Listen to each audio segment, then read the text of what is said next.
For the players.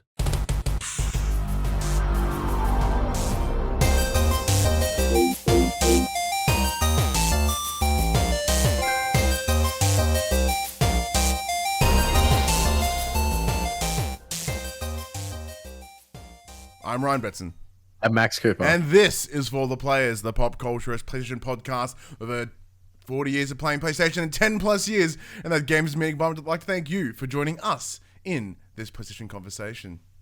This PlayStation conversation happens every Monday morning at 8 a.m. on podcast services, including Apple Podcasts and Spotify, and 9 a.m. on those YouTubes. If you'd like to take part of future conversations with us, you can. Check out our socials. I think we may or may not have our Facebook back. No? Not yet. Discord's the way to hit us up there, or Twitter. All of those links can be found in the description below. Instagram we still have. Oh, we still have an Instagram. Yeah, we still have Instagram, I actually don't know. I don't know. I just post the thumbnail. I don't put a lot of thought into there, but okay. Yeah. Okay. Instagram is, maybe we'll start a TikTok. Oh, no, I don't have time for that. But if you want to join the conversation as it happens, head over to twitch.tv/thepopcultures, where you can watch us record this show live, where you can jump in the chat and become part of the show. If you want to support the show, you can by telling your friends, telling your family about this PlayStation pod. Actually, that's probably the best way our shit can be presumed in 5 seconds and then deleted forever. Yeah. If you're on podcast service, give us a 5-star rating and a written review. If you are watching on YouTube, sure to like, subscribe, leave a comment below. I endeavor to answer every single comment. If you want to support us financially, you can at patreon.com/thepopculturists, as well as our merchandise store, popculture.com/shop, where you can buy shirts and other assorted shit with our logos on it. Hey, man. What's going on? Oh, same old. Yeah. Riveting start to the show, everyone. Riveting start. Riveting. I'm fucking rooted. I don't know what it is about today. Like, I'm just fucked. Like, I've spent the entire day just brain melted fucked. So last night I took my son to a wrestling show in Bacchus Marsh. It's a company called Mayhem Pro, and they had Tommy Hellfire, who most people may know as the wrestler from Married at First Sight, from Maths. As all those people know. So they had a match against JXT, the J Stick, and James had a blast. It was awesome. It was really good. But we got home at a reasonable time, and it wasn't like 3 hours away like the other show that we went to. And it was nice. It was good. He and I hung out today, did a whole bunch of nothing. Smashed more Hello Neighbor because he's fucking in love with that game still. Like, we finished it. I'm like, why are you still playing it? And he was like, I'm like playing it. And speed runs. He does now. He speed run. He today he was like, I wanted to act 2 all by myself just because I can. I'm like, okay, and he did it all by himself, and he was so proud. And I'm like, oh man, that's nice. That's cool. Other than that, just not doing a whole lot. But how's the world with you?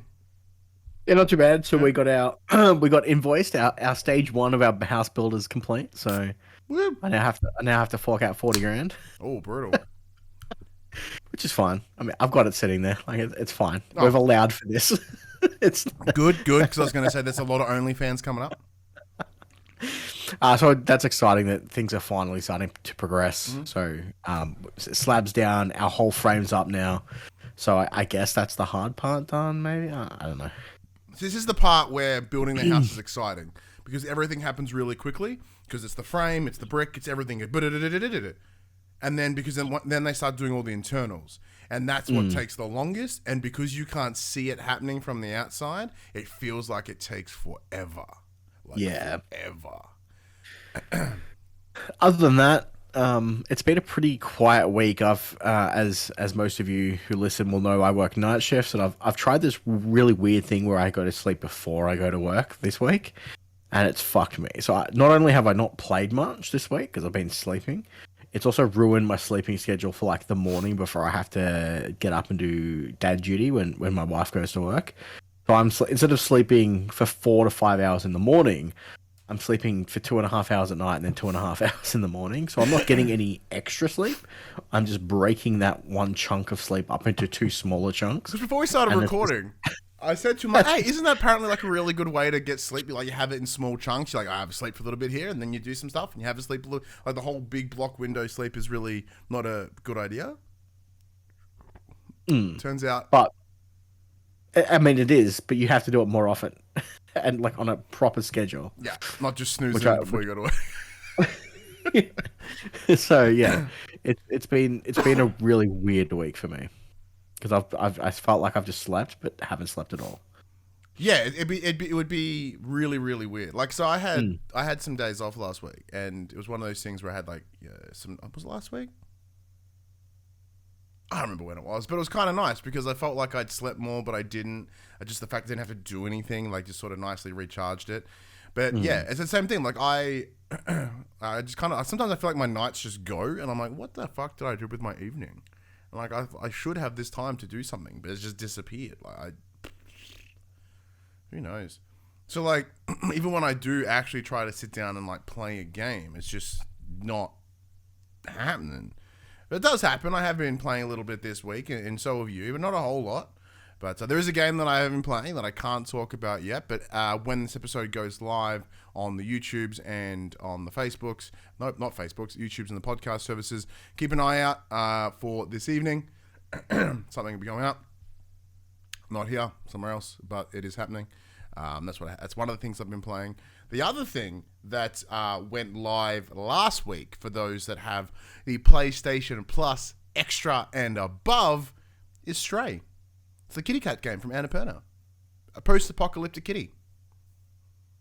Have you been playing post-apocalyptic kitty? Yeah, I have played a little bit of it, and it's not doing it for me. Oh shit! Why not? The game looks great. Like it does look absolutely fantastic, but it's just so empty. So I'll lay down the premise. So the premise is you're a little kitty cat, a little ginger kitty, and you're like wandering around with all your kitty pals. You start the game, you get to like walk up and go, "What's up, kitty?" Meow, and then you rub your face on them. They're like, "Hey man," they give you little kitty kisses. It's beautiful.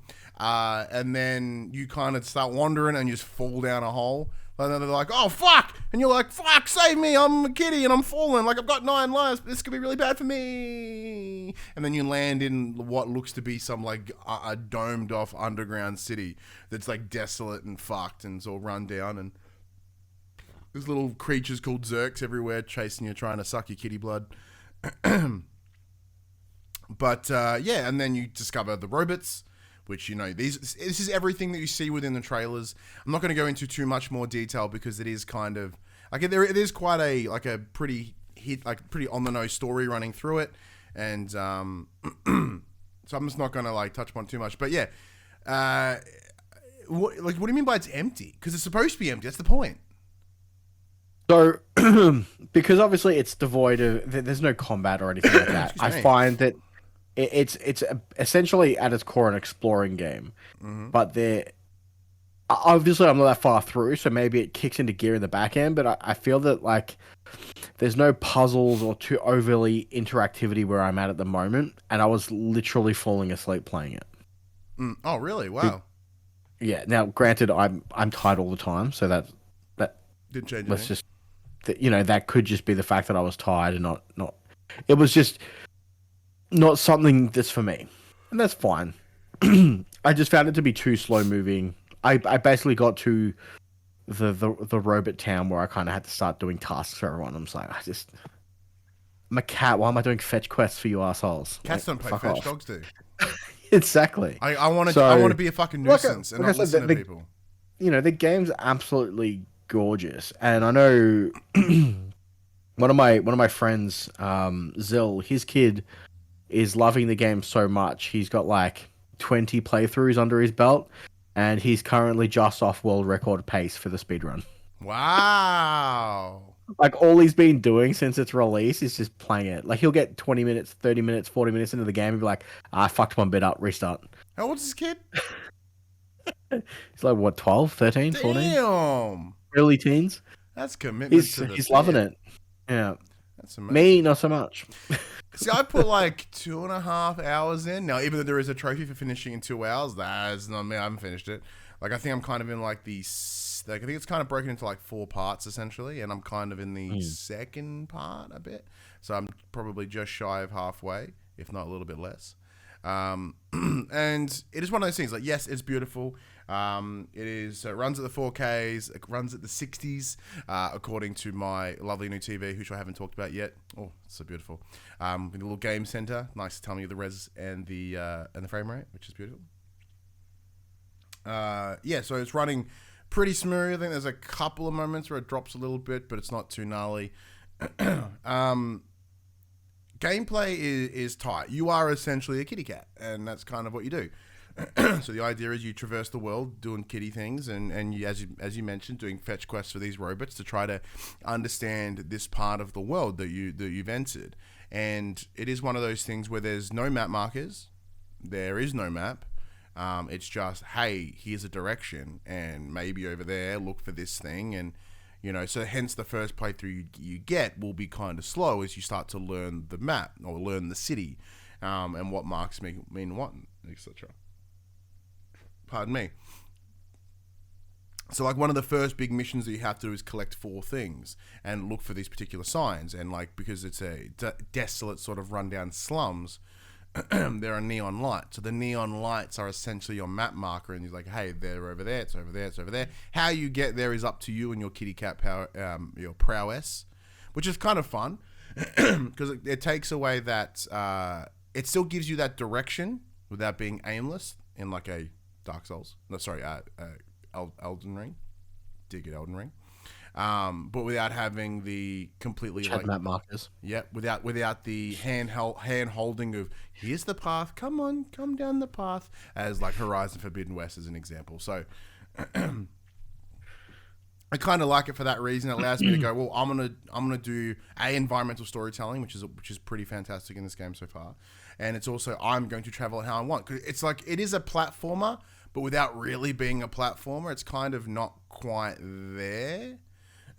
Because like you're not really having to do a lot of trickery. It's just kind of reading the map, and even the mechanics are pretty simple. It's just hold X and you jump on off and up things in the whatever direction you want. So it's not overly complicated in that sense. It's just can you jump to this? No. All right, I'll find another path.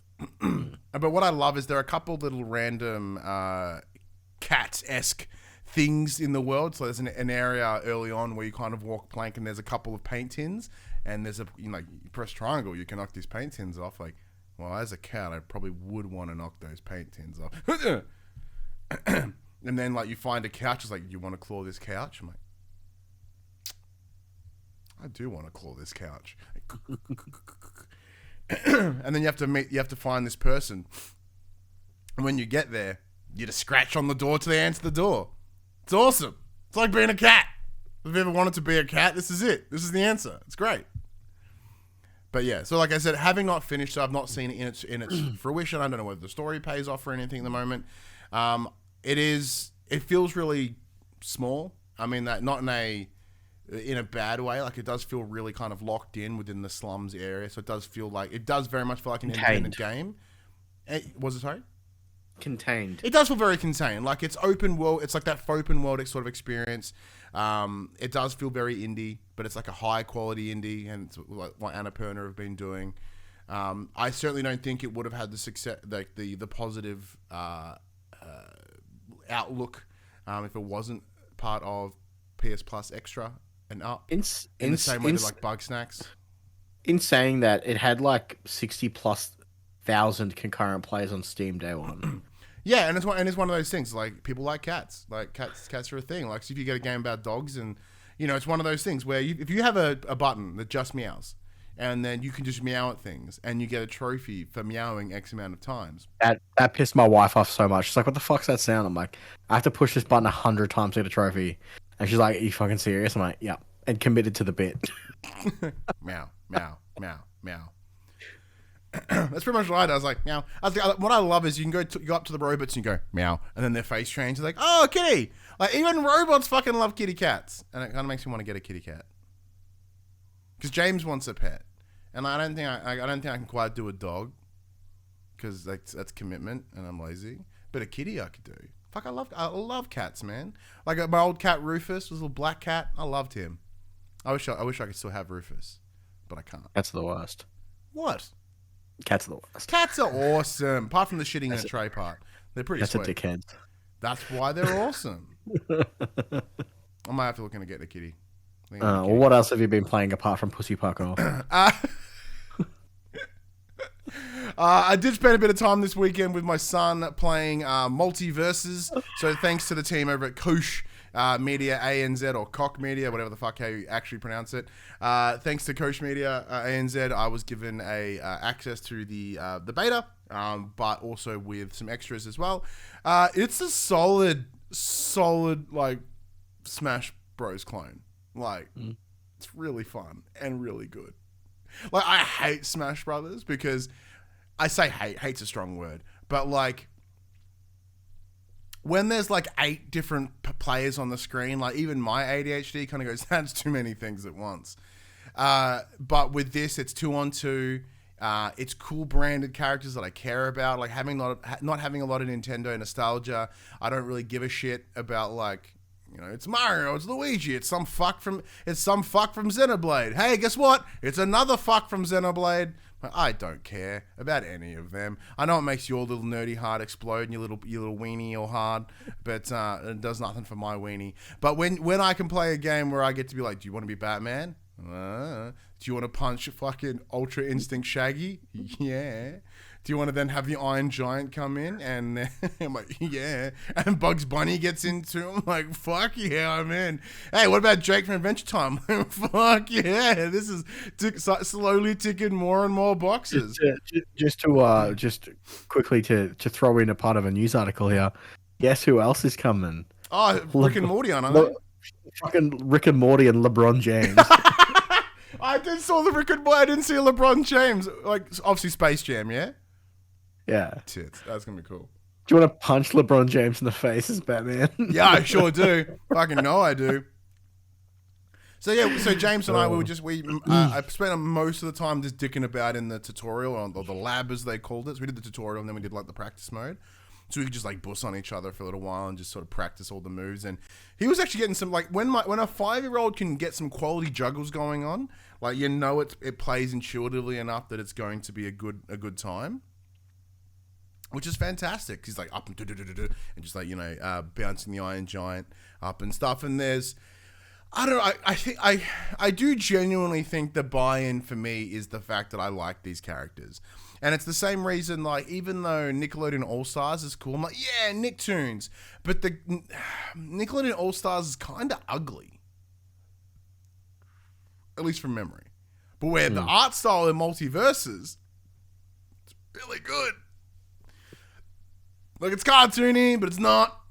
It's kind of nice. Yeah. Like, Iron Giant runs at, like, a slower frame because he's a cartoon, which is amazing. He kind of runs at, like, half speed, which is nuts. It's very similar to how, like, that in Miles Morales, like, the Enter the Spider-Verse sort of skin runs at that sort of slower frame. Similar aspect with Iron Giant. Like, Batman plays awesome. Having get to be Shaggy is literally goes Super Saiyan is sick. So that whole meme is now canon within the Shaggyverse. It's a ton of fun, and I'm very excited to see when it comes, like what we're going to see moving forward. In that, the Warner Brothers as an IP has hands on so many things. So, like, we've got Arya Stark in this as well, which seems really weird, but it makes sense. Steven Universe is in there. As we've mentioned, the Looney Tunes. There's a stack of tunes that can get in there, which is awesome. What else? Who else is in there? Yeah. Wonder Woman, Batman, or your DC Comics. So there's a stack of heroes to pull from. There's villains to pull from as well.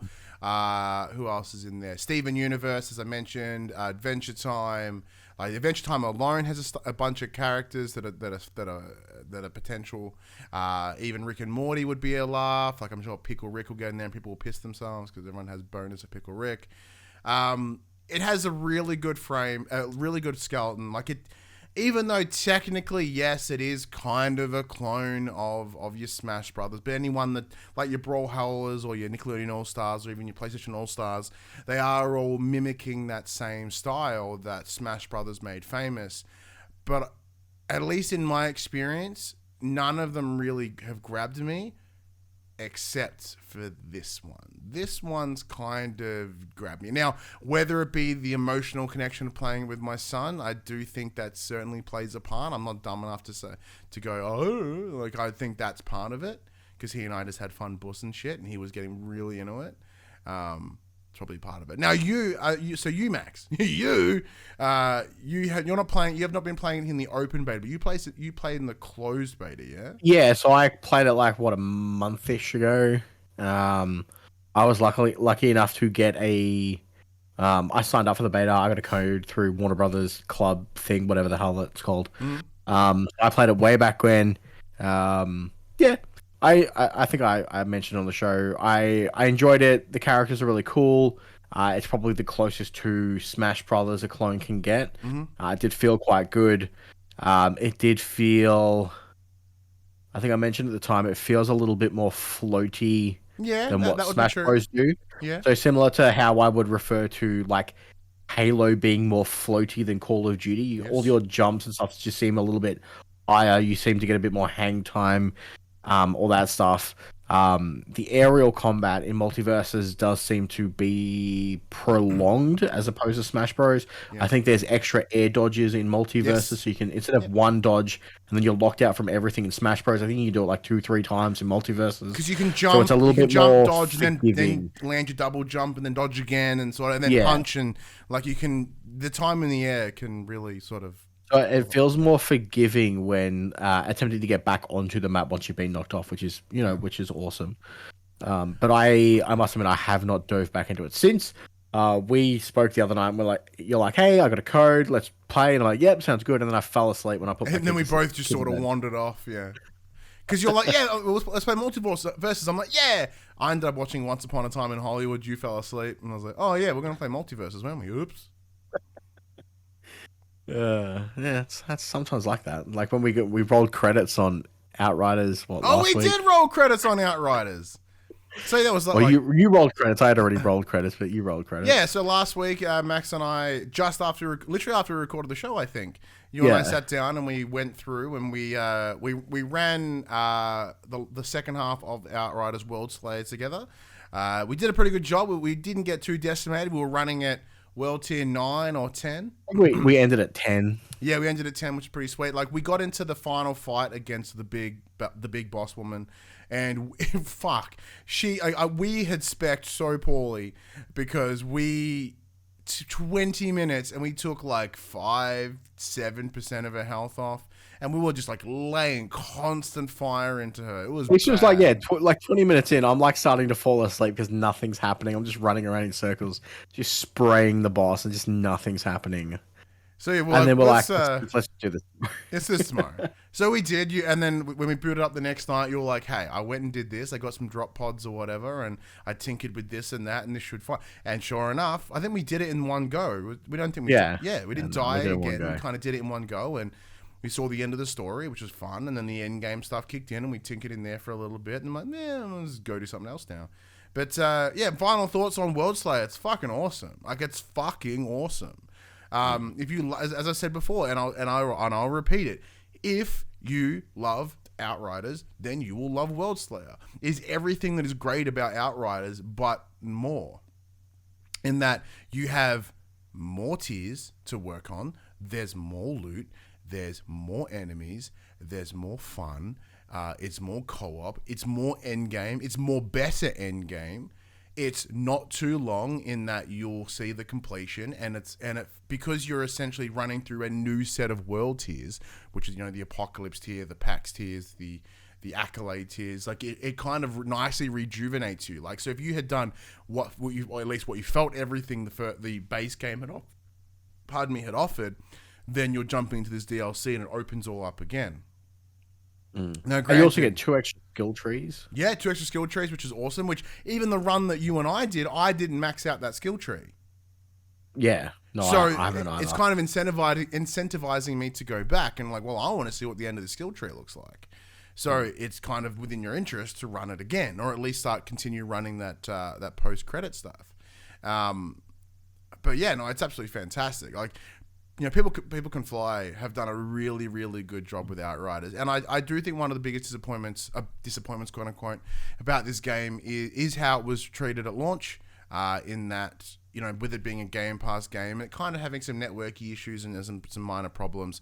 Like as a result, I don't think it was given probably the fairest assessment, or at least everyone's like, I got it free. Like some people were like, hey, I got it free, so I'll check it out, and then they gave it a red hot go, and like, hey, and then I think some people will kind of then tar it with that brush of, I got it for free, so who cares? And especially with the DLC coming out, what feels like so long after the base game, that I was like, oh shit, oh yeah, the fucking DLC. So I remember when I saw the email being like, hey, World Slayer's out this week. I'm like, oh shit, it is too. I should probably email someone, because I just kind of forgot. It felt like it was years ago that we played Outriders, which technically it was, but yeah. Do you have anything you'd like to expand on World Slayer? No, I mean I've still been running that end game stuff. I'm now in legendary hunting mode, where I'm just trying to find the class set for my class that I'm playing. So I'm literally just running one boss over and over and over and over again. I think I'm sitting at Apocalypse tier 15 now.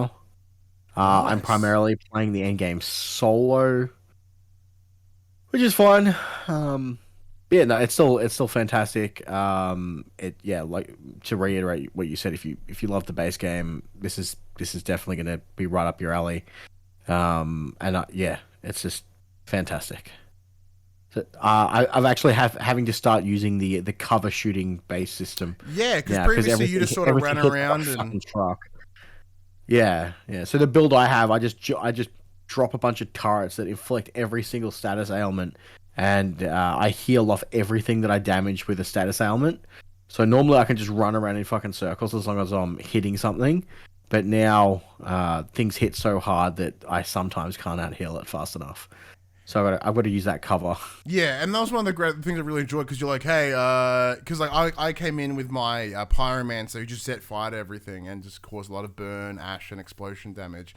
And you're like, that's really impressive. Like, cause I'm like, I do big hit, like one hit that kind of does a stack of damage, where all your turrets kind of chip away slowly at like mid-tier damage plus the status effects. So like together, we were actually a pretty like dominant force within the world of World Slayer.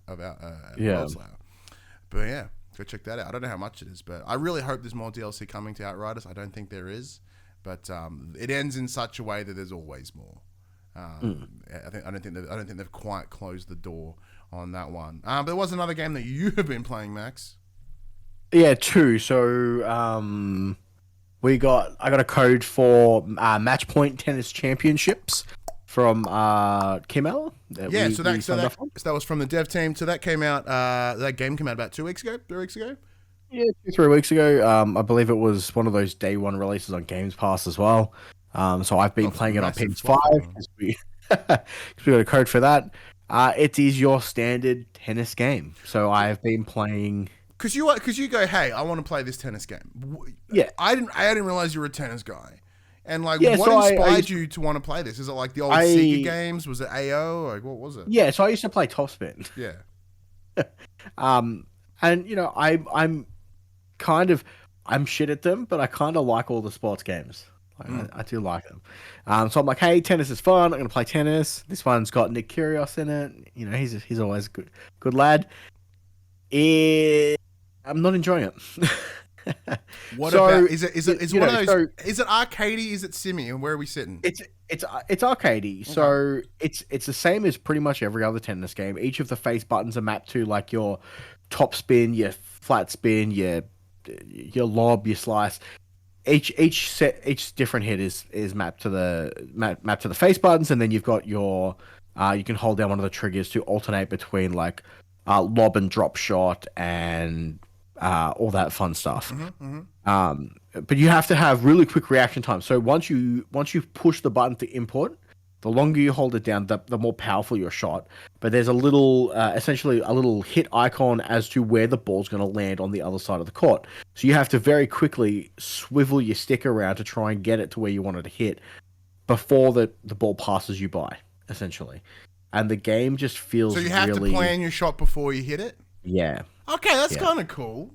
but the game feels really sluggish. Oh. It feels like you move super slowly. So there's times where I feel like I've had my button input down in time, and my guy's just missed. Oh. Or he'll just stop running to try and hit the ball that's just way out of reach. Now, I've played a little bit of the championship mode where you make your own tennis star and you play, and I've played a little bit of just like the free play, and it's the same thing. Like at its core, it's fine. Like I said, it's like any other tennis game, but it does just feel like a little more sluggish as if you move. It's like it felt like I was playing underwater. Interesting. Okay. Everything just felt really heavy, really slow moving. I don't know whether that's just me. I've only played about 2 hours of it. I haven't played much, so it is still early thoughts. I'll keep playing it from time to time. I do love just those quick pick up and play because you can set it to 1 set, 3 sets and above, so you can kind of smash out a really quick game in 5-10 minutes. I've only been playing singles so far. I haven't dabbled in whether or not doubles makes it it lightens the load a little bit, so to speak, because you don't have to move as far because you've got that extra player. But as it stands now, yeah, I'm not super digging it. But yeah, I will keep playing. Hopefully maybe it's just me and I need to adjust to it because I've been playing such fast-paced games in my downtime from playing this.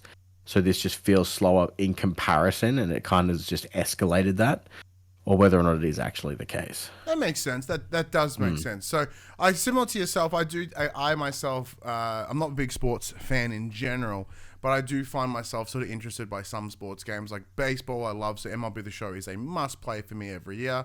I'm a huge fan. NHL or the hockey games are always an interest for me because I love the speed at which hockey is played, like in a game sense, and also the getting in a biff is a ton of fun as well. But yeah, no, I can completely agree with you on that one. Like I can feel with that. Like tennis, not my wheelhouse. So I did chuckle when you're like, hey, how about that match point game? I'm like, oh, what?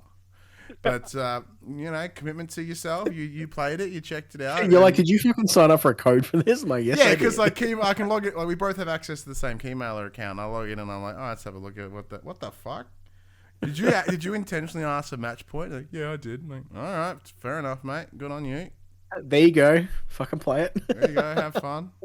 I'm gonna be over here playing anything else.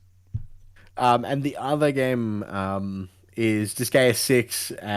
Thanks to the team over at Disgaea. It's honestly it's Weeby, so it's Disgaea. Yeah, so thanks to the team over at Ben and Emco.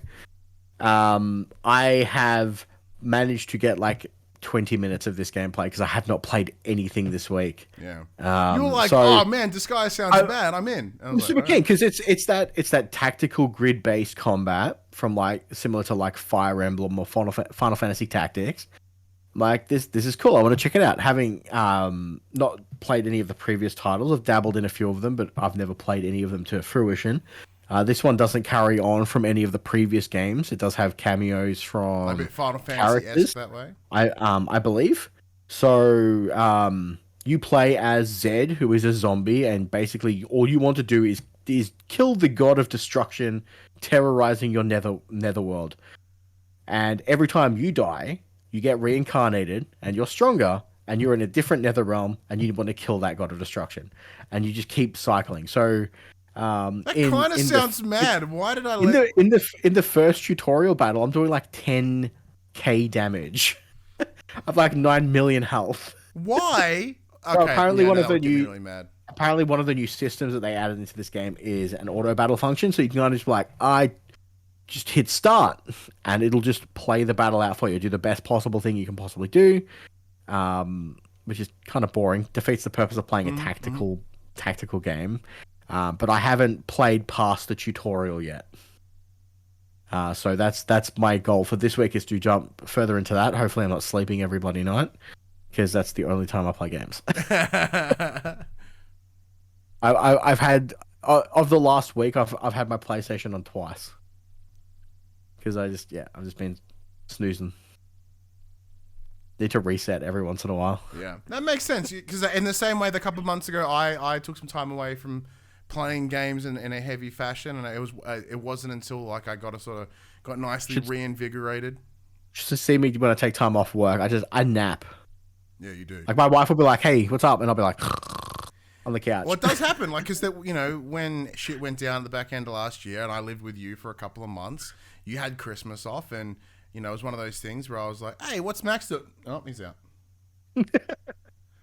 Like, I'm a little bit bored. I'm gonna go and Max has been living with his wife, annoying him for too long. I'm gonna be the one to. Oh, he's asleep. Yep.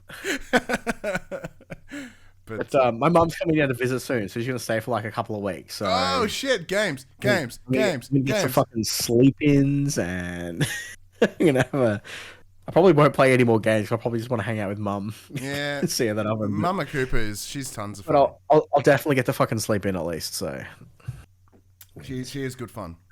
She's good fun. All right. Is that it? Is that everything? That's everything we've been playing. Oh, So now well, actually, I'll just quickly throw in Marvel Snap. Oh, will you stop fucking having a hard on for Marvel Snap? All right. Is the latest mobile game craze in my life, created by Ben Brode, original Hearthstone team. That's fucking awesome. And yeah, that's it. It's great. The best part of it is games last for like fucking 2 minutes, and that's it, done. You get 6 turns, everyone plays at the same time, and it's done. It's great. It's so good. See, like, when I saw this on Twitter, also, hey Shane in the chat, you can lurk and meal prep all you want. Welcome to the show. We've been doing, 36, 35 minutes, and we haven't even started the news yet. We've just been fuck-assing around. But, yeah, okay, because when you're like, because the tweet that you posted today about Marvel Snap read like the most fucking advert tweet in my entire life. I'm like, has fucking Max's Twitter account been hacked by Marvel Snap? Hashtag not sponsored. Although Marvel, hit me up. Yeah, so like I was like chuckled to myself. I messaged you. I'm like, hey, what the fuck is the deal with Marvel Snap? And you're like, oh, I just want to be able to play against my friends. Like, give me a friends list and the ability to play them. See, like, I'm not a big card game guy. Like, I'm a huge wrestling fan, and I tried to play like WWE Supercard, didn't land. Even when it's shit I care about. Marvel I enjoy. Is it being Marvel enough to get me across the line? I'm gonna say no. But I'll try. Is it free? Yeah, of course it's free. Yeah, I'm something more interested. You can spend money, but it's free. Oh. Yeah, maybe I'll have to think about it. All right, come on. Let's start. All right, let's get in the section. Let's talk about my fucking dick sword. Yeah, let's get in the section called Inform the Players. We tell you about what happened this week in PlayStation. All right, let's start off with the Discord dismay. So, about a year ago, Sony announced that it had purchased a minority stake in Discord, and they were working towards a full integration of the app on PlayStation 5 and PS4 in 2022. They did. In the past 12 months, all we have to show for it is we can now show what game we're playing on PlayStation in a Discord profile. Which only calls me out. Which means all we see on Discord is Ryan playing fucking Hello Neighbor 2 every day. Hello Neighbor 1, by the way. Hello Neighbor 1. My son reminds me near on every time I speak to him, Hello Neighbor 2's out in December, Dad. Are we getting it? I'm like, he's like, my birthday's in December. I know it is, mate. Every time. So Hello Neighbor 2... Nah, Hello Neighbor though. This man's the fuck out of that game. But yes, my Discord says, because it was like in the middle of the day on a Tuesday. I think it was you. Like, why are you playing Hello Neighbor at fucking 1 in the afternoon on Tuesday? I'm like, it's school holidays. My kid's playing it. Earlier this week, however, Microsoft has beaten Sony to the punch. Microsoft revealed that it's bringing Discord voice calls to the Xbox. No, users. You've written here, Microsoft has revealed that it's bringing Dick Sword voice calls to the Xbox Series. Way cooler. Yeah. To the Xbox Series and the Xbox One. However, this is far from perfect, as you need a smartphone to get everything set up and then transfer the call to the console itself. However, PlayStation boss Jim Ryan said that we would see the fruits of this collaboration with Discord starting in early 2022.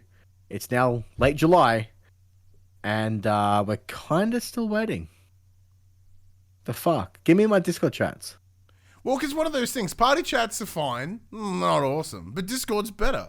And it would actually make me use Discord because, like, I have it. I'm in like 16 channels or whatever, and I put them all on mute. Only 16. That is fucking adorable. Yeah. I think I'm in 16 just for like LFG groups for random online games. No, I got no. I don't have time for our fucking Discord. The only Discord that I'm in is this one, and there's one for like content creators with Kosh, and that's about it. Like, other than that, Buddy puts in the chat. You still need a mobile. It's so dumb. Defeats the purpose. Yeah, but they got that idea from Nintendo. They're like, how do we do this? And Nintendo like, we've got you, bros. Yeah. Use a smartphone. Yeah, hopefully that shit is not how we have to do it on PlayStation if we eventually get it. No, it needs to be integrated. Like, party chat's cool and all, but like, give me some fucking. See, mate, wait. So hang on. So this Discord integration with Xbox, is that using the phone? Yeah, but you can, once you set it up on the phone, you can transfer the call to the console itself. So you've got maybe to start this is the thing. Call. So they're like, hey, Xbox have it, but you have to do this fuck around. PlayStation, it's built in natively. Maybe that'll be the little tick. Hmm. Who knows? But look, if you are having problems with your PlayStation or your Discord integration or whatever, don't fucking go to Twitter, all right? Don't be adding Ask PlayStation, because historically the @Ask PlayStation account has been a pretty good place to get support with various platform issues, with a representative usually responding promptly when queried for help. Beginning from the 1st of August this year, however, the service will be abandoned, with the company directing you towards a support website instead, which sucks. It also has various self-help resources and tutorial videos. Quote, starting the 1st August, one-to-one PlayStation support via Twitter will no longer be available, a statement said. No reason has been given for the change, although it's probably safe to assume this was a pretty resource-intense practice. Now, that is the greater Ask PlayStation. There is still Ask PSAUNZ, I believe, which is the Australian equivalent. That one's still going, and it's still pretty active. I don't believe that's getting the can, but I'm pretty sure it's the same team that run the socials here in Australia for PlayStation AU, and they're pretty good. So I don't see that dying in the butt. But Max, in the time that you've had your PlayStation and or Twitter, have you asked PlayStation? No, I have had no issues with my PS5. Well, I've had issues, but I'm not going to go to fucking Twitter and be like, hey. My PlayStation is on fire. Please help. Like, as the owner of a PS5 that did overheat and whatever, I just fixed it or went, that's a bit fucked, and took it back to the store. Like, in a world where you can just Google everything or you can just search everything, why would you go to Twitter when imagine you can Google it yourself? No. Imagine if you went to Twitter and asked PlayStation send you a "let me Google that for you" link. Just like... Look, I for me, I appreciate the idea, but it's like that idea of someone just look, as an ambassador for the Manshake, hashtag literally sponsored, in the Manshakers group, there are people that go in there and just go, hey, and just ask a question that if you search the Manshakers group, you would have got an answer. It would have been there. We don't need we don't need someone else being like, I am on the Manshakes. Why can't I poo? You know? Like, we get it, all right? Manshake, just switch to coffee, bros. Like, just put some fucking Metamucil or Benefiber in that shit. That's all. Not in your shit, in your shake. That's all you gotta do. But like, if you just Googled Manshake blocked asshole, you would find like 30 fucking posts. Really, really weird pictures of Ryan. Like, if you're just like, oh, do I need to only use 300 mils of water? You could just search within there and you would find it. But people are just like, rather than like putting remote effort into finding the answer themselves. Like, no one wants to fucking dig and put work in when it comes to like getting answers. So I understand. Ask PlayStation, like, I don't know, fucking find out yourself, or go to the website with all the answers. Because I imagine almost near on every tweet, every response from Ask PlayStation was like, here's a link to the support website. So why not just send them to the fucking website? Makes sense to me. This next segment I have titled "Ryan Spends All of His Money." Oh fuck! What? More than usual? So Sony has entered a partnership with toy making company Spin Master. Oh, which I'm is aware. I'm promising aware a- of Spin Masters because every fucking YouTube channel my son watches, they're all brought to you by Spin Masters because they're just giant fucking adverts. What do they got working on? which is promising a range of PlayStation-based merchandise. Popular properties like God of War, Uncharted, Last of Us, and Horizon are all being targeted, with action figures, collectibles, playsets, plushies, and puzzles, and more in the pipeline. Spin Master has been around since the 1990s, and these days it primarily deals with making toys based on children's TV shows, like fucking Paw Patrol and Bakugan. Yeah, my son loves them things. It's fair to say that the Canadian-based company is looking to expand its portfolio. Quote, "We are committed to creating the highest quality gameplay experiences for our community of global fans and finding new ways to bring our most beloved characters to new audiences. Working along with Spin Master, we are excited to continue our reach in presenting our gaming IP through authentic and innovative toys and games to our passionate PlayStation community around the world," says Sony's Grace Chen. We're going to get some fucking God of War plushies. We're going to get some foam... Give me a big God of War fucking axes. foam Leviathan axe. Give me a big foam Mjolnir. Like, that'd be amazing. Like, I'm totally in. Just give me a big fucking foam Mimir's head. That would be sick. No, it's like, you know that like singing bass? Yeah, When you just get get back, Mimir's with head. Mimir's head. That'd be sick. Okay, He so just says random quotes as you walk past him. there is some good and bad here. This is amazing. One of the things that I think PlayStation is genuinely lacking is its merchandising. In that it has these wonderful brands, right, and die-hard fans like myself that will pick that shit up. Like behind me, you can't see all this set, right? But because it's PlayStation branded, I've bought it. I have tubs. Tubs are ducks. They are rubber ducks that are branded. I have a Kratos one. I have an Atreus one. I have The Last of Us. I have Solid Snake. You know why? Because they're PlayStation. That's why I bought them. I've got fucking a bunch of nonsense back here. But the point that has me worried, right, is Spin Masters doesn't quite make the quality of, say, this Kratos figure, right? So this is NECA. NECA are a massive and a big brand in the action figure manufacturing industry, and they make really well done and well articulated figures. So if you are a collector or a connoisseur of action figures, like I am not, but I just buy ones I like, then you want ones that are well articulated, that you can do cool poses like that Kratos looking all fucking sick, yelling at stuff. You know, and that's the ones that I would want. But Spin Masters, they are your more entry level, budget tier sort of productions, like. Oh yeah, see, even that, like partner with Lego and partner give me with more Lego shit more. like this. Fuck, like do that shit. But then again, having played Astrobot's Playroom, right, the one that came with the PS5. One of the greatest things in that game is at the end, and you can use all the coins you've gained in the little gotcha machine to unlock cool little statues, right? I want that. Give me them. If you're just like, look, here's a range of Astrobots dressed as fucking Kratos and Nathan Drake and, you know, even games I don't really care about as much. Like, here's Gravity Rush. Here's fucking Order 1886, you know, as a plush. I'm like, I want to see all those things. Like, or just little diorama figures, and you buy 10 of them, and they make a bigger diorama.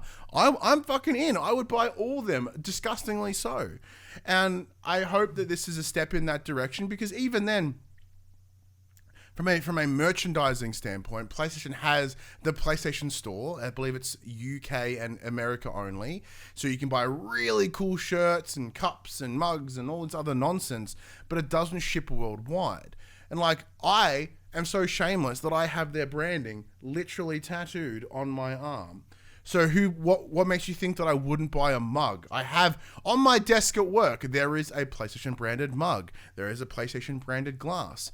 Like, you know what I mean? Like, if you're like, here's a bunch of shirts. Like, once I understand that wearing a shirt with the logos on it and then it tattooed on my arm is a bit overkill. I don't care. I'll do it anyway. But yeah, if you just start releasing even game-specific gear, game-specific toys, I'm going to buy them. Personally, and I know that there are more and more people out there that would, because it's cool. I want them.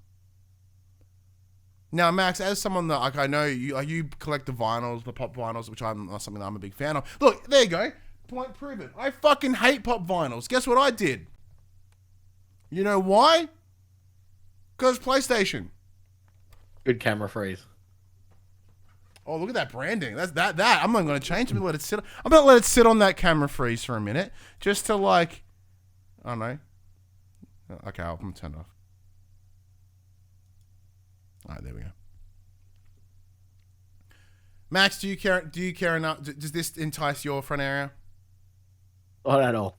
Why? I have a very select things that I would like to collect, and I don't think any of the PlayStation IP ones would do it for me. Not to say that them. Like, I don't think I would even pick up like a Bloodborne one if they released that. Oh, actually, hang on. Speaking of that, Tatakus. Nothing happened with them. I have like 15 of the fuckers. Why? PlayStation. So you seriously, like, even though you like have a love for like that, you still wouldn't buy that? No, I don't think so. So what is it that you collect currently? Obviously, you love Lego, and then you enjoyed Horizon. I've got Lego. So I've got my Marvel and Star Wars Lego heads. Yes. I have the Lego Horizon set, which I just flashed on screen before, and I have some very unique. Well, they're not very unique, but I have 1, 2, 3, 4, 5 pop vinyls sitting in front of me. 4 of them are from the same anime. 2 of which are literally the same character, just in a different pose. One is a dinosaur from Jurassic Park, which is my wife's, because she's Jurassic Park nerd. And one's from another anime. Like I normally don't collect them. These were all bought because they were on sale and super cheap. Mm-hmm. I'm like, they're cool. And ideally, once I move house, they will be displayed similar to yourself behind. So when I record, there'll be cool shit in the background as opposed to some fucking butt ugly curtains in the background and a fan. But I don't really collect that kind of stuff. It's not me. But look, if I look behind me, in saying that, I have fucking 4 Harry Potter ones. So like, yeah, it's one of those weird things. I'm just a weird nerd. To my right, like, because like it's one of those things. Like, nerds have disposable income, but we really don't. But we waste our money on shit we should. Oh yeah. Like I said, looking to my right on the table, once again on my handmade table by Tag Mods with the PlayStation logos fucking built into the thing. To my right, there is a replica scaled AEW wrestling ring full of AEW action figures. Why? Because I fucking love AEW as a brand. And then behind me, I have, let's have a look. I said I have at least like 6 different God of War specific things.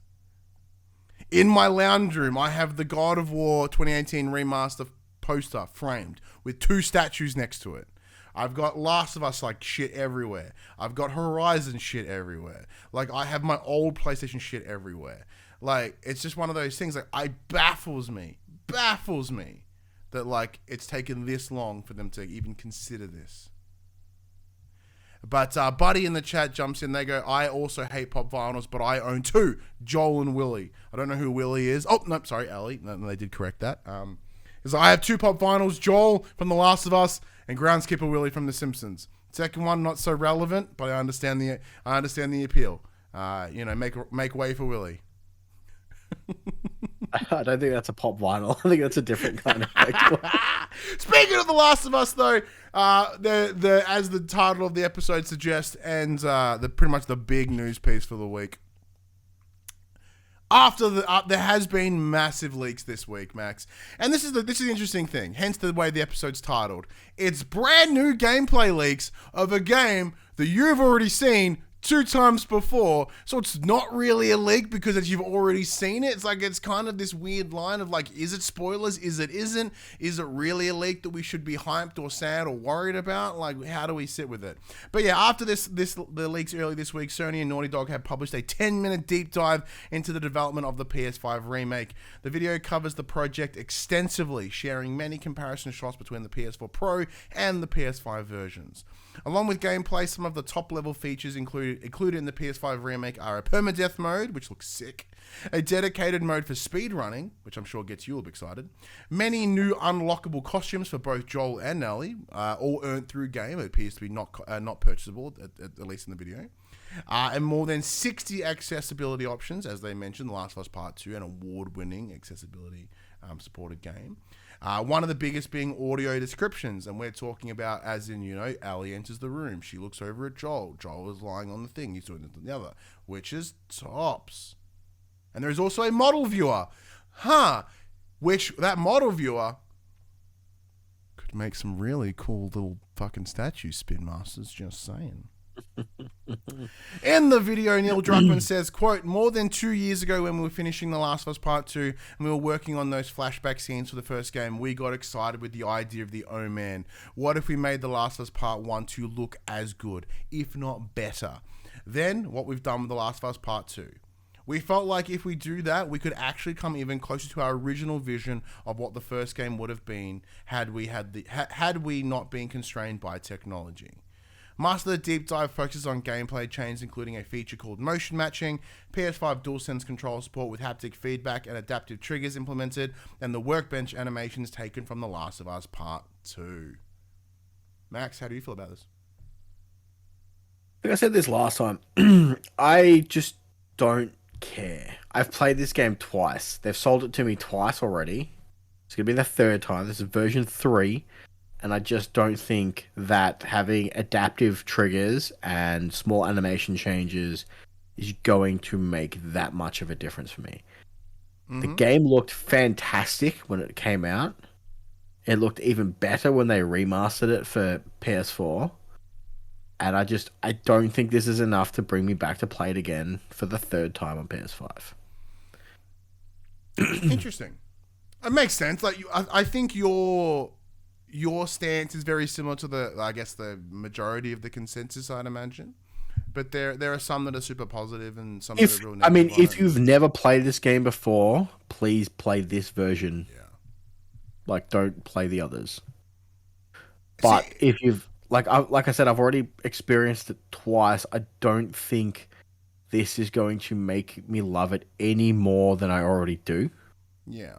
So it's also not launching with the old multiplayer mode. It's just the single player game, so you're not going to get to play factions again. As Buddy in the chat says, give us factions, you cowards. Yeah, it's weird. Like, we're still waiting for the multiplayer version of Last of Us Part 2, which we now know is a standalone game where they're going to give us more information next year. But like, instead of making the first game for a third time, maybe like work on some fucking new shit. Maybe they are. You know what Apparently I mean? Like, it's a very cynical way to look at it, but like, you've sold me this game twice already, and now you're going to sell it to me again at full price. See, this is the thing. So I look at this, and like, I get that they're redeveloping it. I get that costs money, but it's also like, I've already bought it twice. Yeah. I don't think I'm going to do it again. For me, there's a couple of things. It's very similar to how I forget what other game I talked about this way from a remake perspective. Oh, Resident Evil 4 Remake, right? The Resident Evil 4 Remake has a bunch of archaic controlling in it, like input. How you handle the game, its control mechanics, fucked. Especially by now standards. You look over at The Last of Us, even the PS4 remaster controls like trash. There's a bunch of really old school PS3 level control thingies in it that are just gone. And we're 2 generations from that now. And I truly believe that The Last of Us is one of the seminal, if not one of the most important games ever to be released by PlayStation. So to have it receive this extra love isn't entirely a bad thing. And it's one of those things. If it's not preventing them from doing other work and PlayStation are happy to finance it, and by the sounds of it, at least by like Neil Druckmann and the team, they genuinely wanted to do it, then who the fuck are we to say, hey, it's just not a great use of your creative output? In terms of, was it a needed decision? No. But when I looked at that footage, and it's very similar to when we think about games that we played back in the day, and when, like example like Crash Bandicoot or Spyro, and you see it upscaled and remastered, and you go, man, how it looks now is how I remember it looking, even though it looked like trash.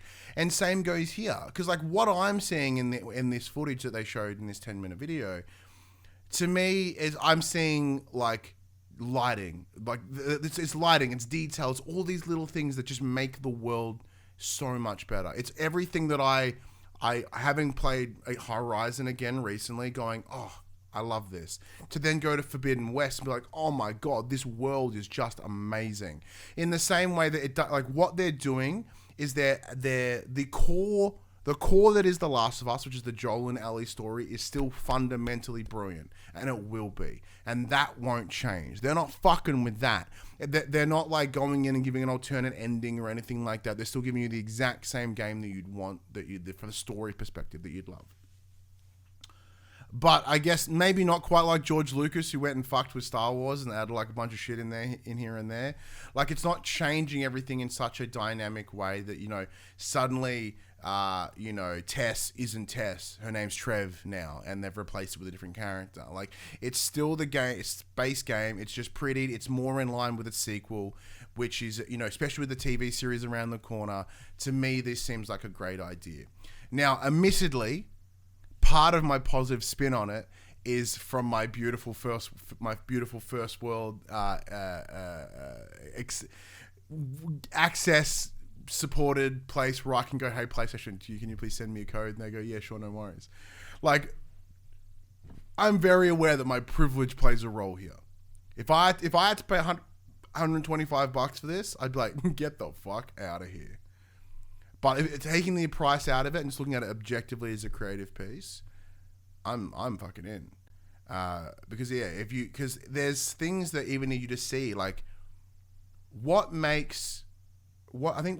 Horizon Forbidden West so much better, what made The Last of Us Part 2 better, is there's those little nuances. It's facial capture. It's those emotions that come in, those minor nuances that get delivered. And because of the tech restrictions of the PS3, there's some of those things just weren't there. So now we're going to see the story told even better, because they're going to be using the similar facial capture features, the similar movement, like clickers are going to act more naturally. You know, they talked about how enemies will be able to seek around corners. Their AI will actually be increased in a way that, rather than just being like, well, they're not standing directly in front of me, can't see them. Yeah. And the same, they talk about how your companions will have increased AI, so they actually won't just be hiding around a corner and the guards looking directly at them, but because both AIs are fucking stupid, they don't realize they're looking at each other directly.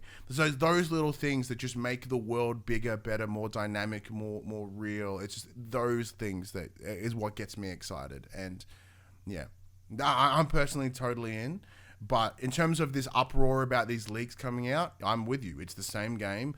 Why are we caring? It's just better. It's just prettier. Like, it's not going to like, it's not going to be like, hey, suddenly we've changed everything. It's just, this is what it looks like. I'm like, okay, cool. But there does seem to be some that are up in arms about this and some that aren't. But, you know, anyway. Someone in the chat, Shane, Magicast, jumps in and goes, my first thought was, well, this is for the people who will watch the show and then want to play the game. But I find it hard to believe that a mainstream viewer is going to watch it and then want to rush out to spend hundreds on a PS5 and then this game. Well, that is very true. However, the data suggests otherwise, in that the sales for The Witcher fucking skyrocketed with the release of the show. Yeah, but you can play The Witcher on anything, and you still can't buy a fucking PS5 when you want to. You can. Not off the shelf, but like pre-orders are like much more frequent now. Well, Ryan. But also, Buddy in the chat, Johnson goes, they're making it to nail using the PS5 and getting the most out of it. Benefits will be seen in the next game, like we saw with The Last of Us Remaster into Uncharted 4 and Last of Us Part 2. Bingo. What they use here is what allows us to see what they'll be doing in the next game. In the same way that, like, old Rockstar back in the day, what you saw in Manhunt and Bully and Midnight Club and Ping Pong or Table Tennis, whatever the hell it was, like, you can look at those things and go, oh, okay, these are the things they're going to be implementing in the next Grand Theft Auto game. And sure enough, but next Grand Theft Auto game comes out and it takes all the advantages of those other games before them, which is, I don't know, a big win. My only question is, now I'm being naive here, is there a PS5 upscale whatever next gen port of The Last of Us Part 2? Like a native PS5 version of The Last of Us Part 2? No. Because if there's The Last of Us Part 1 is only available on the PS5, why is there not a next gen upgrade to The Last of Us Part 2? So that they can be both be kissing on PS5. But Buddy brought up a really good point, and if they want to sell that instead of just internal, all power to the market will decide. Bang on. They're like, this is the creative endeavor that we wanted to make. Is it going to sell? I don't know. But it's the creative endeavor that we wanted, right? Mm. You know, and that should be more rewarding. Like, one of the biggest things we talk about, right, is how, like, these big publishers, whether it be Activision, fucking EA, whatever, they make games solely for the business of it. They're like, oh, we just know this will make money. And what does everyone say? This is carbon copy bullshit that fucking sucks. It is void of creative endeavor, creative integrity, whatever. No one fucking asked for this. This is the team going, at least by the sounds of it, we wanted to do it, so we did it. And PlayStation are in a spot where they go, yeah, Naughty Dog in the team. Okay, yeah, we trust them. Let's do it. Like that is something that the games industry is lacking in general, especially within the big space. So having something that's that's at least mostly motivated by a creative endeavor rather than purely financial and benefit, can't poo on that. Well, speaking of purely financial, everything is getting delayed over at Ubisoft. Ubisoft has delayed the release of the next Assassin's Creed game, according to Bloomberg reports. The title, internally known as Assassin's Creed Rift, was apparently going to launch in February of 2023. That has now been moved to May to June 2023. In other words, it is missing out on the fiscal year. Assassin's Creed Rift started its life as a Valhalla expansion, but was transformed into a standalone project. According to Bloomberg, Rift is, quote, far behind schedule, which doesn't paint a great picture given that Valhalla was a bit of a mess when it first launched back in 2020. Following from the Assassin's Creed delays, Avatar: Frontiers of Pandora has also been delayed. It means that it will miss its tie-in with Avatar: Way of the Water movie coming out later this year. The game was originally slated to launch at the end of this year, but the big pushback means it could now release as late as April of 2024 in accordance with the next fiscal year. In a statement, it is explained that extra development time is needed due to, quote, ongoing constraints on productions across the industry. However, Ubisoft sees the game as a start of a, quote, major multi-year opportunity, as it will take full advantage of next-gen technology. So the publisher can simply line up the PS5 title with one of the many other Avatar movies that are coming out for the next 30 years. Who cares? But, like, it's just one of those things. Like, both those games I have no remote interest in. Hey, the Assassin's Creed delayed. Okay, I'll just play the 15 they put on PS Plus Extra this week. Woo! Who fucking cares? Like, Avatar wasn't relevant 6 months after the movie came out. The game most certainly isn't relevant. The fact that they're finally releasing the sequel now, joke's on them. Movie's still not relevant. No one fucking cares. I say that. That's a very big hyperbolic statement. Most people don't care. Totally one of the fucking highest grossing movies. No. That movie is one of the highest grossing movies ever to be released. Not based on the quality of the movie, based solely on the gimmick of 3D. Which, do we still have 3D movies? Fucking no. So it's not just a bad movie. It's a bad gimmick movie. Avatar fucking sucks. Fucking sucks. As Buddy says in the chat, give us more Division. Where's my Division Heartlands? Where's my fucking... that's what I want. I don't give a flying fuck about Avatar, right? Give me more Division. Where's my Prince of Persia? Where's my Prince of Persia? And then Shane over there, me over here actually caring about Avatar. All right, I retract my statement. Everyone hates fucking Avatar except for Shane. Shane should get his Avatar because Shane's awesome. I want them to enjoy the movie that they want to see. Everyone... Yeah, it was so good at fucking sang. Titanic is a good movie, though. Yeah, Titanic's alright. It's long, but comparatively not very long. Quick bits, Max! Hogwarts Legacy Special Editions may have leaked, providing 72 hours early access. There's been tons of little video drops of Hogwarts Legacy over this I'm week. so keen for that game. I want to play it so bad. I'm so worried that it's not coming out this year. Oh, man. So, like, the problem that I have is granted, we've discussed, we have problems with the Rowling and her attitudes and her beliefs, but, Harry Potter's still fucking sweet. And, Coles are doing the little Harry Potter Maduvies, and James is getting really excited about it. It's getting me excited about Harry Potter again. Oh, dude, I got some this week, and I'm like, I fucking opened them fuck yeah, I got Hermione, and then I realized that it said fucking George on it. It was one of the Weasley twins. I'm like, God damn it looks exactly like that. Yeah. We have everyone but one of them. We're missing the Yule Ball Ron. It's one of the special editions, I guess. Okay. So if you pick it up, Max, we have doubles up the wazoo. I never shop at Coles. Oh wow. Oh, I never get them. I got a fucking shitload of those Safeway fix bits or whatever the fuck. I'll trade you. Because it's all Disney shit, and James loves that shit. I'll trade you. But Lady Dimitrescu gameplay has been shown in the new Resident Evil Village trailer for the new DLCs. Paul says he wants all those things. All right, looks like I'm going to have a deal with Paul. Infamous Second Son Cole McGrath DLC is now free. Talked about this a little while ago, but it's now available. Destiny will have its next big showcase on the 23rd of August, right before the launch of its new season. Max, what does it look like it's going to be? I don't know. They did a fucking 10-second teaser.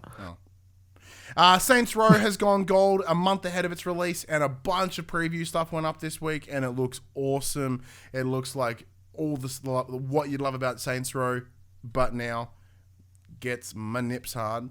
And finally, No Man's Sky Endurance update is now live. Yeah, so another fucking huge free update for No Man's Sky. Man, No Man's Sky is just getting all the treatment. Upcoming releases this week, we have Digimon Survive, PS4, July 29th. RimWorld, Console Edition, PS4, PS5, July 29th. And Story of Seasons, Pioneers of Olive Town, coming to PlayStation 4, July 29th. Yeah, it is! Story of Season, Pioneers of the Olive Town. That PS5 version.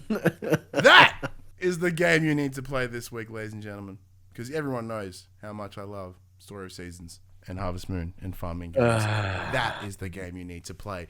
You may have been sad about the news. Oh man, no Avatar until whatever. That's fine. Play Story of Seasons. Don't, as Buddy in the chat says, don't play RimWorld. That sounds like a porno. Actually, you know what? Fuck it. Play that game because it sounds like a porno. Then go, oh my god, that was the worst thing I ever played. I need to wash my eyes out in something sweet, fun, beautiful, and really good to play.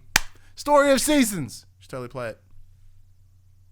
That is my recommended game for the week. That is the game I'll be playing next week. Story of Seasons. He says that like there's another game coming out this week. Yeah, it's like there's other choices. I don't know. Maybe I'll get on that Digimon grind. Yeah, is Digimon still relevant? No. I don't know. Guess so.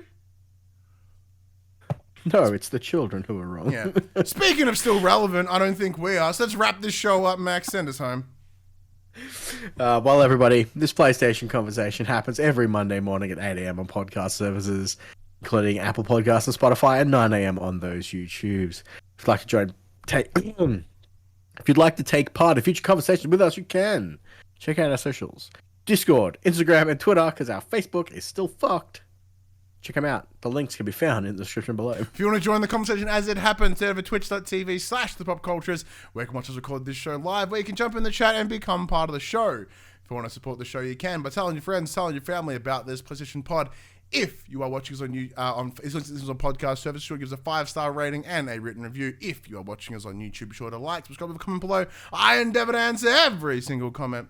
If you want to support the show financially, you can at patreon.com/thepopculturists, as well as our merchandise store, popculturists.com/shop, where you can buy shirts and other assorted shit with our logos on it. But until next week, I am Ryan Betson.